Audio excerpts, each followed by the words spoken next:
नमस्कार माझ्या बारावीच्या मित्रांनो, मी डॉक्टर हार्दिक रायसनी आपल्या सर्वांचं टार्गेट अकॅडमीच्या वतीने ऑनलाईन सेशन मध्ये स्वागत करतो। मित्रांनो, आज मी तुम्हाला काही शिकवायला नाही तर तुमच्यासोबत बोलायला आलोय। आजचा आपला टॉपिक आहे लास्ट 7 डेज, उरले फक्त शेवटचे 7 दिवस। हो हो हो, ज्या गोष्टीबद्दल मी तुम्हाला वर्षभर बोलत होतो, एक्झाम जवळ येते जवळ येते जवळ येते, आज अगदी तोंडापर्यंत ती एक्झाम आलेली आहे। तुम्ही पुढच्या 7 दिवसात तुमच्या एमएसटी सीईटी 2024 साठी अपियर करणार आहात। आज रफली मी हा व्हिडिओ जेव्हा रेकॉर्ड करतोय, आज तारीख आहे 13 एप्रिल। व्हिडिओ तुमच्यापर्यंत पोचता 14-15 एप्रिल होऊन जाईल आणि तिथून पुढे 22 एप्रिलला तुमचा पहिला एमएसटी सीईटीचा पेपर आहे। 22, 23, 24, 28, 29 त्याच्यानंतर चालू होईल पीसीएमची सीईटी। म्हणजे 22 तारखेला तुमच्यातून काही लोक त्यांच्या पहिल्यांदा एमएसटी सीईटी साठी अपियर करल आणि एमएसटी सीईटी ही तुमच्यासाठी लाईफ चेंजिंग एक्झाम ठरू शकते आणि आहेच। कारण कारण कारण या एक्झाम साठी आपण 2 वर्ष दिले आपल्या आयुष्याचे आणि आपल्या आयुष्याच्या 2 वर्षांची काहीतरी किंमत आहे। आपण खूप मेहनत घेतलेली आहे, आपण खूप मजा पण केलेली आहे। कारण 11वी-12वी हा आयुष्यातला बेस्ट टाइम असतं आणि आज हा बेस्ट टाइम जर तुम्हाला आयुष्यभर आठवण ठेवायची आहे तर तुम्हाला रिझल्ट काढायचा आहे। आणि जर तुम्हाला या शेवटच्या 7 दिवसात रिझल्ट काढायचा आहे, काहीतरी वेगळं करायचं आहे, तर काही बेसिक गोष्टी मी फक्त तुमच्यासोबत डिस्कस करणार आहेत। तर आजची आपली पहिली गोष्ट आहे जी तुम्हाला शेवटच्या 7 दिवसात करायची आहे की प्रीवियस इयर क्वेश्चन पेपर।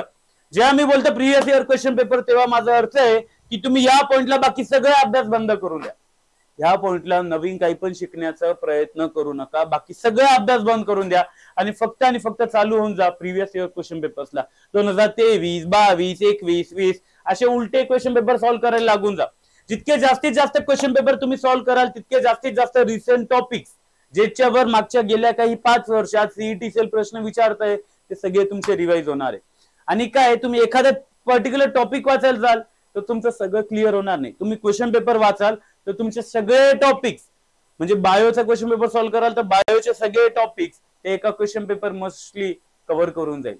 तर हा पॉइंट आहे की जितके जास्तीत जास्त क्वेश्चन पेपर तुम्ही सॉल्व्ह करू शकता तितके जास्तीत जास्त क्वेश्चन पेपर सॉल्व्ह करा।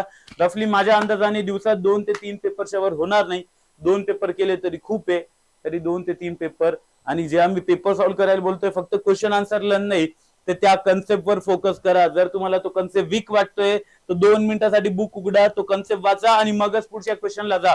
आणि क्वेश्चन पेपर सॉल्व्ह करणं म्हणजे मी क्वेश्चन आन्सर ऑप्शन तिघही लर्न करायला बोलतोय। क्वेश्चन पण लर्न करा, आन्सर पण लर्न करा, ऑप्शन पण लर्न करा। कारण एखाद्या वर्षी विचारलेला क्वेश्चन आता पुढच्या वर्षी उलटा येईल, तुम्हाला ऑप्शन दिलेला राहील आणि तुम्हाला तो क्वेश्चन जो होता तो ऍज आन्सर येणार आहे। तर हे फिरवून विचारू शकता, तर त्याच्यासाठी तुम्हाला रेडी व्हायचंय। सेकंड गोष्ट आहे रिवाइज व्होलेटाइल कन्सेप्ट। जेव्हा मी बोलतो रिवाइज व्होलेटाइल कन्सेप्ट म्हणजे काय, व्होलेटाइल काय असतं? व्होलेटाइल म्हणजे मेमरी बेस्ड कन्सेप्ट। आपल्या सब्जेक्ट्स मध्ये फिजिक्स असेल, केमिस्ट्री असेल, मॅथ्स असेल, बायोलॉजी असेल, अशा खूप साऱ्या गोष्टी आहे जे प्युअरली मेमरी बेस्ड आहे। त्याच्यात डोकं लावायची गरज नसते, फक्त तुम्हाला लक्षात ठेवायच्या गोष्टी आहे। फॉर एक्झाम्पल बायो बद्दल मी सांगू शकतो मेंडलचा डायहायब्रिड रेशो काय, मोनोहायब्रिड रेशो काय, एखाद्या ऑर्गनची साईज किती आहे, शेप कोणतं आहे, याच्या अशा मेमरी बेस्ड कन्सेप्ट असताना हे फक्त एकदा गो थ्रू करा। हे काय परत 10दा वाचत नका बसू। क्वेश्चन बघा, आन्सर बघा, चला पुढे, क्वेश्चन बघा, आन्सर बघा, चला पुढे। याच्यावर डोकं लावू नका, पण एकदा तरी डोळ्याखालून या सगळ्या गोष्टी काढून घ्या।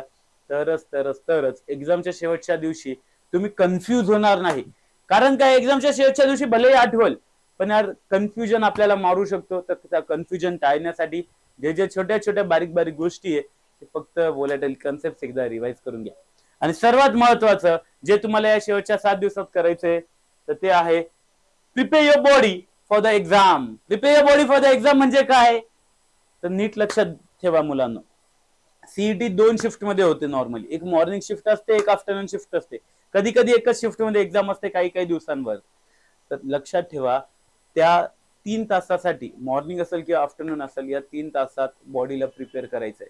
कारण भलेही एक्झाम 3 तासाची आहे पण त्याच्यासाठी मानसिक प्रिपरेशन आधीपासून करायला लागते। ते कसं तर सर्वात पहिले लक्षात ठेवा जे सीईटीची ऑफिशियल टायमिंग आहे, एक सकाळची जी शिफ्ट आहे 9 ते 12 किंवा 10 ते 2 च्या आसपास एक शिफ्ट असते आणि एक 2 ते 5 ची शिफ्ट असते। ह्या टाइम मध्ये अजिबात दिवसभरात झोपू नका।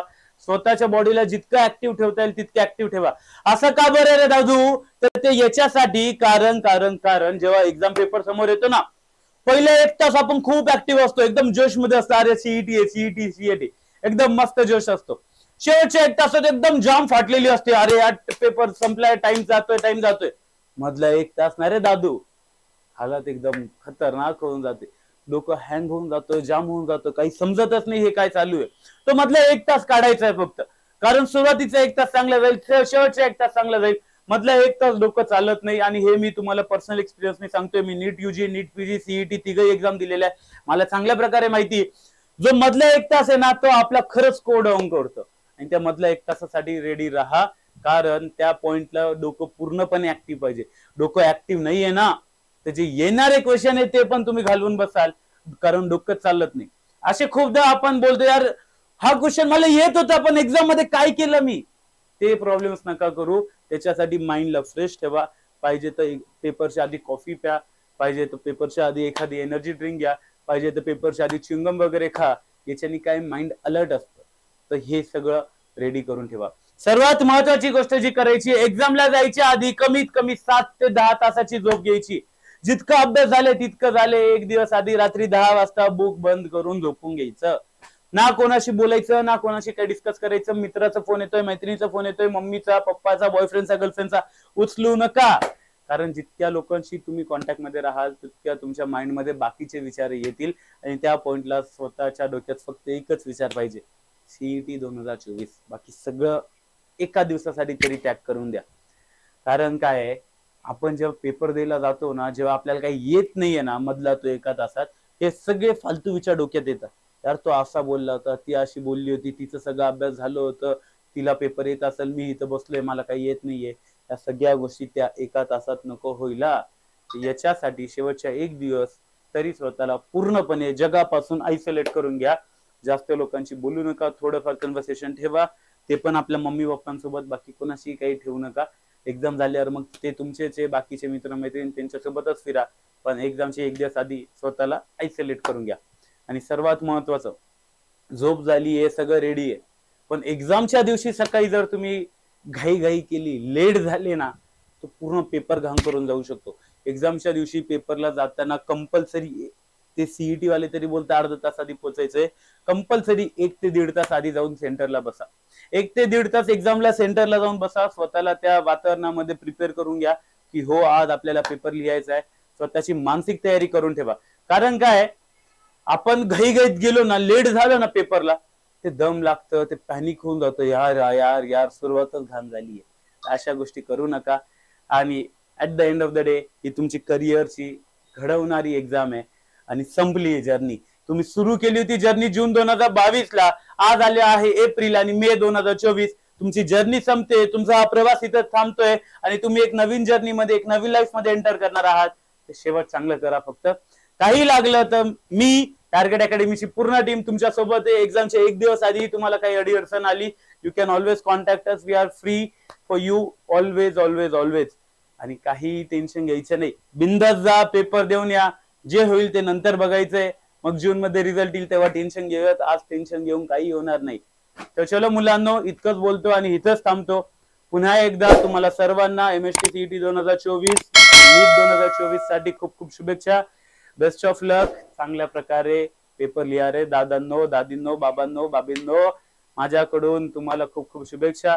इथेच थांबतो. कोणत्याही प्रकारात रिझल्ट काढून या रे बाबांनो. Bye bye.